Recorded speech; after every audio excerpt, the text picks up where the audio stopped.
Vous pensez qu'Olivier Gourmet présente une émission culinaire ? Comme beaucoup, vous passez pour un blaireau dès que les gens se mettent à parler cinéma. Vous voulez briller en société ? Alors, cette émission est faite pour vous. En effet, aujourd'hui, on va vous apprendre à reconnaître les gens sur la croisette. Regardez, lui par exemple, c'est personne, j'ai pas raison ? Bah si. Ah bah dis-le, je suis personne. Je suis personne. Voilà, et hop. Alors comme on le sait, c'est super simple. Ici, il y a que deux sortes de personnes. Ceux qui ont des accréditations comme ça et qui les affichent fièrement comme une décoration de guerre. Tu vas bien ? Ouais, toi. Ouais. Elle par exemple, je la connais pas, mais on a une accrède tous les deux. Alors du coup, on se reconnaît, on se dit bonjour, on est du même monde. Et puis il y a ceux qu'on appelle les autres, les anonymes quoi. Ils sont super nombreux. Alors ils peuvent marcher sur la croisette pendant des heures à la recherche d'une pseudo-star, une starlette de pacotille pour une photo ou un autographe. Une photo avec vous ? Vas-y, ta gueule toi. Aujourd'hui, émission spéciale des Frères Dardenne.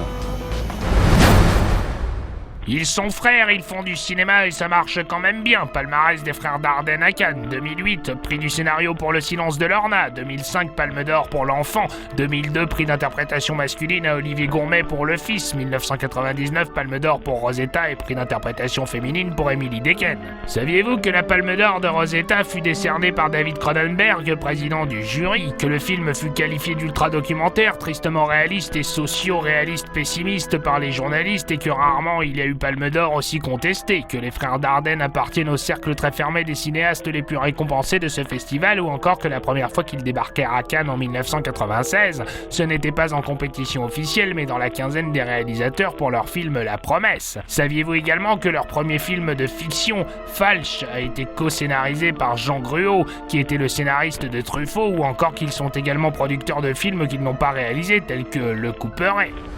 Les anonymes, ils ont aussi des habitudes un peu particulières. Ils mangent dans des restaurants populaires, ils font jamais de notes de frais et ils ont même pas d'invitation pour aller aux soirées. Il y en a même qui dorment dehors pour pouvoir apercevoir une star qui monte les marches. Ça fait combien de temps que tu dors là, mon petit bonhomme ? 6 jours. Putain, ça fait 6 jours que tu dors dehors ? Et coach, ça fait aussi depuis le début du festival que vous me faites dormir dehors. Hein. C'est pareil, Grégoire. Ah bon ? L'anecdote qui calme tout le monde, même tes amis les plus calés. Avant Le Silence de Lorna, les Frères Dardenne étaient connus pour leur... Filme-moi, bâtard. Oui, j'ai oublié, il y a aussi les parasites qui sont à l'affût de n'importe quelle caméra pour montrer leur sale gueule. Donc avant Le Silence de Lorna, les Frères Dardenne étaient connus pour leur cadrage assez frénétique. Vous ne le saviez peut-être pas, mais à l'époque, une plaisanterie circulait chez les journalistes. Pourquoi les Frères Dardenne sont-ils deux ? Parce que l'un tient la caméra et l'autre le chatouille. Merci qui ?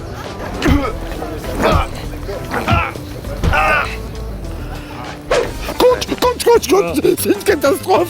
J'ai perdu mon accrède. T'es plus des nôtres, Grégoire. Bienvenue.